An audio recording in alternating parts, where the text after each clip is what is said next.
बिस्मिल्लाहिर्रहमानिर्रहीम। नाज़रीन अस्सलाम वालेकुम। मैं हूं आपका मेज़बान साबिर शाकिर। वफाकी दारुल हुकूमत इस्लामाबाद से कुछ ताज़ा तरीन और अहम मालूमात आपके साथ शेयर करते हैं। कुछ खबरें वाशिंगटन से, कुछ इस्लामाबाद और कुछ रावलपिंडी से। लेकिन सबसे ज़्यादा इस वक्त परेशानी जो है वो जाती उम्रा में है।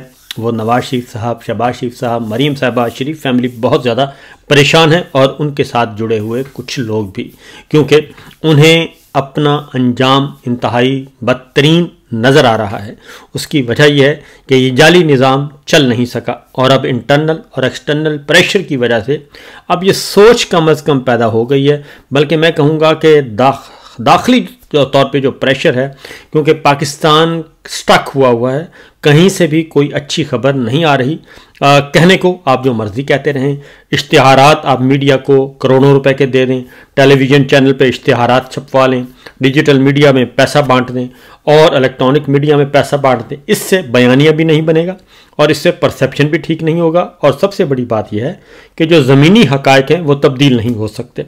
इसलिए अब ये सोच तो पैदा हो गई है और ये सोच पैदा हुई है GHQ में और अफ़वाज पाकिस्तान में, सिक्योरिटी फोर्सेस में और इदारों के अंदर ये सोच पैदा हुई है कि जनाब बहुत हो गया, बस करें और अब अपनी ज़िद छोड़ दें। क्योंकि ज़िद कर करके हमने देख लिया, इंतकाम करके भी देख लिया, तशद्दुद करके भी देख लिया, सब कुछ करके देख लिया, यहाँ तक कि इलेक्शन चोरी करके भी देख लिया। अब मेहरबानी फरमाएं, ज़िद छोड़ें और पाकिस्तान को आगे लेकर जाना है तो फिर ज़मीनी हक़ाइक़ को तस्लीम करें। अदरवाइज़ ये फिर सारे का सारा मलबा आप पर गिर जाएगा और आप जनाब पर ये मलबा जब गिरेगा तो फिर आप जनाब को बचाने वाला कोई नहीं आएगा। ये सोच पैदा हो चुकी है। लेकिन इसके साथ साथ अभी भी कोशिशें की जा रही हैं, हाथ पांव मारे जा रहे हैं, क्योंकि जो सबसे ज़्यादा मराहत याफ्ता हैं इस निज़ाम के, इस जाली निज़ाम के, वो बहुत ज़्यादा रेजिस्ट कर रहे हैं, बहुत ज़्यादा मज़ाहमत कर रहे हैं, साजिशों के ताने बाने भी बोल रहे हैं और अकेले में डराते भी हैं कि देखें अगर आपने ये बातचीत की, अगर आपने इमरान खान को रास्ता दिया, अगर आपने PTI के साथ बैठ के कोई रास्ता निकालने की कोशिश की तो ये देखें आप भी फंसेंगे, हम भी फंसेंगे। दरअसल वो खुद उनका अंदाज़ है। उसकी वजह है कि नवाज शरीफ साहब और शहबाज शरीफ साहब एक और अहम तरीन मुकदमे में नाअहल होने जा रहे हैं और उसकी बुनियाद रख दी गई है। और बल्कि बुनियाद नहीं रखी गई, बाकायदा तौर पे एक सबूत आ चुका है। उसकी तफसील मैं आपको आगे जाके बताता हूँ।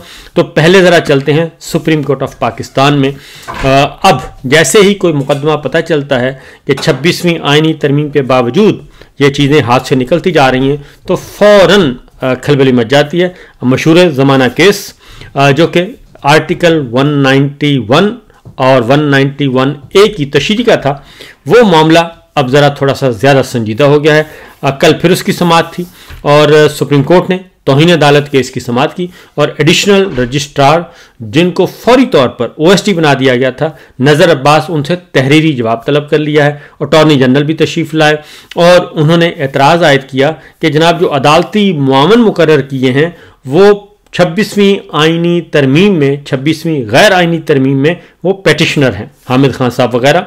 तो ऑनरेबल जजेस जस्टिस मंसूर अली शाह साहब और जस्टिस अकील अब्बासी ने कहा कि इसमें कोई मजाका नहीं है। आप बताएं, आप नाम तजवीज़ करें, आपको क्यों परेशानी लाहक हो रही है कि इस केस का फैसला जो है ये 26वीं गैर आइनी तरमीम की तरफ चला जाएगा। तो परेशान ना हो, आप नाम बताएं। तो उन्होंने तो जाहिर है क्या नाम बताना था, लेकिन फिर अदालत ने ख्वाजा हारिस साहब को जो है, जो GHQ के वकील हैं, उनको जो है वो अदालती मुआवन मुकर्रर कर दिया और दूसरे जनाब SN भून साहब को मुकर्रर कर दिया। बहरहाल ये मुकदमा तो चलता रहेगा, देखते हैं इसका नतीजा क्या निकलता है। लेकिन बात आ रही थी कि पाकिस्तान के मीडिया में बहुत ज़्यादा पैसा तकसीम कर दिया जाता है, इलेक्ट्रॉनिक मीडिया को, डिजिटल मीडिया को, इश्तिहारों की मद में, ताकि ये जो जाली निज़ाम है इसके ख़िलाफ़ कोई आवाज़ बुलंद ना करे। अब इसके साथ साथ कुछ और भी हो रहा है, क्योंकि आपको मालूम है कि पंजाब की जो वज़ीर आला हैं वो टिकटॉक पे बहुत ज़्यादा और सोशल मीडिया के ज़रिए अपने आप को प्रमोट करती रहती हैं और मुख्तलिफ पोस्ट से इवेंट्स कवर करवाती हैं। बहुत सारी ऑडियोज़, वीडियोज़ सामने आ चुकी हैं और रॉ मटेरियल सामने आ चुका है। लेकिन इसको दबाने बजाय इसके कि अपनी इस्लाह की जाए तो मीडिया के लिए मज़ीद सख्तियाँ की जा रही हैं। और जो बहुत ज़्यादा खुश थे इस जाली निज़ाम के और इस जाली हुक्मरानों के, बहुत ज़्यादा खुश थे लोग, और हमारे अपने दोस्त बहुत ज़्यादा मुतमईन थे, तो उनके लिए भी ये खबर है कि कौमी असम्बली में पीका एक्ट तरमीमी बिल जो है वो 2025 से पेश कर दिया गया है, और उसके मुताबिक इसमें नई सज़ाएँ तजवीज़ की गई हैं, और इसके तहत social media protection and regulatory authority कायम की जाएगी, और अथॉरिटी का मरकज़ दफ्तर इस्लामाबाद और सूबाई दारुल हुकूमतों में भी होगा, और 9 अरकान पर ये मुश्तमिल अथॉरिटी होगी जी। सेक्रेटरी दाखिला, चेयरमैन PTA, चेयरमैन पेमरा इस अथॉरिटी में शामिल होंगे, और इसमें मज़ीद कुछ लोगों को शामिल किया जाएगा, और गवर्नमेंट इन मेंबर्स का तकर्रुर करेगी, इजाफी मेंबर्स का। चेयरमैन और 5 अरकान की तैनाती 5 साल के लिए होगी, और social media protection and regulatory authority का नाम इसको दिया गया है। बुनियादी तौर पर इसका मतलब है social media, digital media, Facebook, Twitter, Instagram और इन चीज़ों पे जो पाकिस्तान के अवाम हैं, अपने शहरी जो हैं वो अपने मसाइल का जिक्र करते रहते हैं, हुकूमत पे तनकीद करते हैं, और उनकी खामियां और तवज्जो सोशल इश्यूज़ पे तवज्जो दिलाते हैं, और हुकूमत की नाकामियों के बारे में और हुकूमत जो कुछ कर रही होती है उनके एहलकारों के बारे में हर चीज़ सामने लेकर आते हैं। तो उसके लिए उसके तदारुक के लिए, उनको दबाने के लिए सब कुछ किया जा रहा है, क्योंकि इलेक्ट्रॉनिक मीडिया के लिए तो बहुत पहले से मौजूद है कवानीन। अब सोशल मीडिया को इस तरीके से दबाया जा रहा है क्योंकि सोशल मीडिया इनके कंट्रोल में नहीं आ रहा।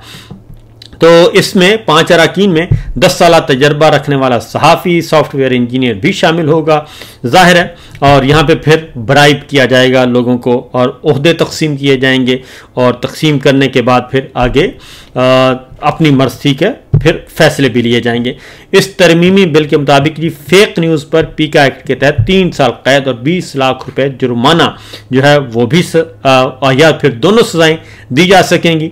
और इसके साथ साथ जो है इसमें अदलिया को, आइनी इदारों को, मुसल्लह अफवाज को शामिल किया गया है, और उसमें फिर पार्लियामेंट भी आइनी इदारा है उसको भी शामिल कर लिया गया। इस तरीके से आइंदा इस कानून की मंजूरी के बाद फिर अब शायद ही कोई आवाज़ उठा सके और कोई अपनी बात कर सके, और उसमें बहुत ज़्यादा इसका वसी पैमाना कर दिया गया है कि गैर कानूनी मवाद की तारीफ में अमन आमा, गैर शाइस्तगी, तौहीन अदालत, गैर अखलाकी मवाद शामिल होगा। गैर कानूनी मवाद में किसी जुर्म पर उकसाना भी इसमें शामिल कर दिया गया है। तो ये पैरेलल काम किए जा रहे हैं, और इस बात का एतराफ़ जो है वो भी कर दिया गया है। अब इसमें जी मज़ीद जो है 3 साल के बजाय पहले 3 साल थी, अब इसमें कहा जा रहा है कि इसकी सज़ा 5 साल भी हो सकती है। इसमें जो मुख्तलिफ मीडिया नुमाइंदगान हैं और मुख्तलिफ सहाफ़ती तंजीमें हैं वो हल्का फुल्का एहतजाज, तनकीद कर रही हैं, लेकिन अल्टीमेटली कोई रुकावट नहीं होगी। लेकिन जब ये बन जाएगा और आने वाली हुकूमत कोई भी होगी, तो जो इस वक्त खुश हैं जब ये उन पर कानून अप्लाई होगा तो फिर उस वक्त चीखो पुकार की जाएगी। तो दूसरी जानिब जी इस तरह के जो कवानीन और ये सारा कुछ पेश किया गया, पाकिस्तान तहरीक इंसाफ भरपूर तरीके से इस पे एहतजाज कर रही है, और पाकिस्तान तहरीक इंसाफ के अरकान कौमी असम्बली ने ऐवान में एजेंडे की कापियाँ फाड़ दी और भरपूर किस्म का एहतजाज करते रहे। और आज कल जो ख़ास तौर पे कल पहला दिन था कि अपोजिशन को, लीडर ऑफ अपोजिशन को भी बोलने का मौका नहीं दिया स्पीकर कौमी असम्बली अयाज सादिक साहब ने, और उन्होंने कहा कि मैं यू टर्न नहीं लेता।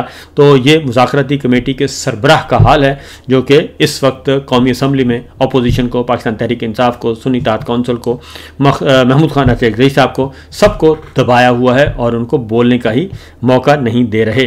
तो एहतजाज भरपूर तरीके से चल रहा है जी।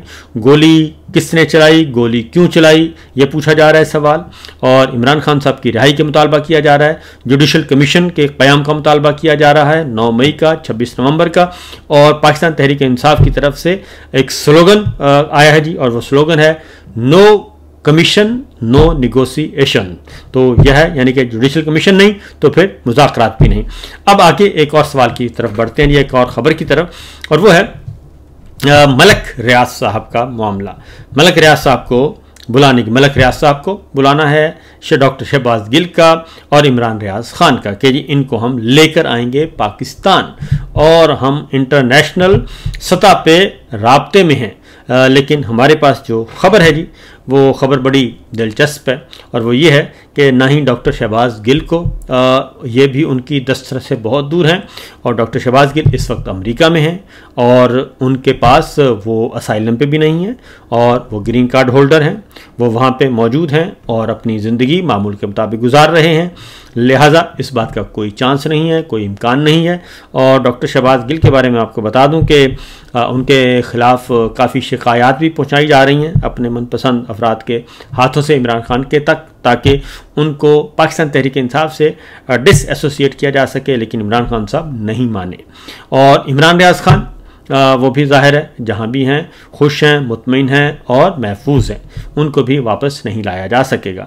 मलक रियाज साहब के मामले में आपको बता दूं कि यूएई की गवर्नमेंट ने नापसंदीदगी का इजहार किया है, नैब ने जो प्रेस रिलीज इशू किया है और फिर अब जो वज़ीर हैं वो बढ़ चढ़ कर उसमें अब यूएई की गवर्नमेंट को भी उसमें साथ रगेद रहे हैं। और मेरी इत्तला के मुताबिक जो यूएई में दुबई में प्रोजेक्ट है वो ज़ाहिर है जो दुबई हुकूमत की मंजूर शुदा और उनकी पॉलिसी के ऐन मुताबिक है। उन्होंने सॉवरेन गारंटी, सॉवरेन सिक्योरिटी दी हुई है, इसलिए इसको कोई अच्छा महसूस नहीं किया जा रहा कि यूएई में इन्वेस्टमेंट से रोका जा रहा है और लोगों को हरासा किया जा रहा है एक ऐसे प्रोजेक्ट के बारे में जो कि यूएई की गवर्नमेंट का मंजूर शुदा प्रोजेक्ट है। वो मलक रियाज बनाएं या कोई और बनाएं, पहले उसका जायज़ा लिया जाता है, जायज़ा लेने के बाद उसको अप्रूव किया जाता है और जो इन्वेस्ट कर रहे होते हैं उनको यूएई की गवर्नमेंट की तरफ से भी मुकम्मल तौर पर तहफ़्फ़ुज़ हासिल होता है कानूनी तौर पर। लिहाजा उस चीज़ को बहुत ज़्यादा फील किया गया है और उसमें अनऑफिशियली ये बता दिया गया और हो सकता है ऑफिशियली भी कोई रद्द-ए-अमल आ जाए। मलक रियाज साहब ने भी उसके बारे में अपना जो ट्वीट किया है उसमें भी उन्होंने बता दिया है कि जनाब, और उन्होंने दुबई गवर्नमेंट का भी बता दिया है। तो आई थिंक ये एक गलत मसले की तरफ चले गए हैं। दूसरा ये कि मलक रियाज साहब के पास मटीरियल बहुत है और अगर उन्होंने वो सारा मटेरियल और वो वीडियोज़ और ऑडियोज़ और दस्तावेजी सबूत और वो चेक्स और वो प्लाटों के अलाटमेंट और कमर्शियल प्लाटों के अलाटमेंट, रेजिडेंशियल प्लाटों के अलाटमेंट, अगर वो सारे के सारे जो ब्राइब करते रहे हैं वो, और एयर टिकट्स और होटलों का क़याम और बैरूनी सफ़र के अखराजात, अगर वो सारे के सारे उन्होंने जारी करना शुरू कर दिए तो मेरा ख़्याल है किसी को मुंह छुपाने को जगह नहीं मिलेगी। तो फ़िल वक्त मैं सिर्फ इतना ही कहूँगा कि बस उतना ही हालात को ख़राब करें जितना आप संभाल सकें, और उससे ज़्यादा करेंगे तो मामलात बिगड़ जाएंगे और मामलात आपकी भी दस्तरफ से निकल जाएंगे। असल मसला ये है कि अपने आप को ठीक करें और इस जाली निज़ाम को तहफ़्फ़ुज़ देने के बजाय, इस जाली हुक्मरानों को तहफ़्फ़ुज़ देने के बजाय नए इलेक्शन करवाए जाएं और फ्रेश इलेक्शन करवा के अवाम की मुंतखब हुकूमत के हवाले सब कुछ कर दिया जाए तो ज़्यादा अच्छा है। फ़िल वक्त इतना ही, इजाज़त दीजिए। अल्लाह हाफ़िज़।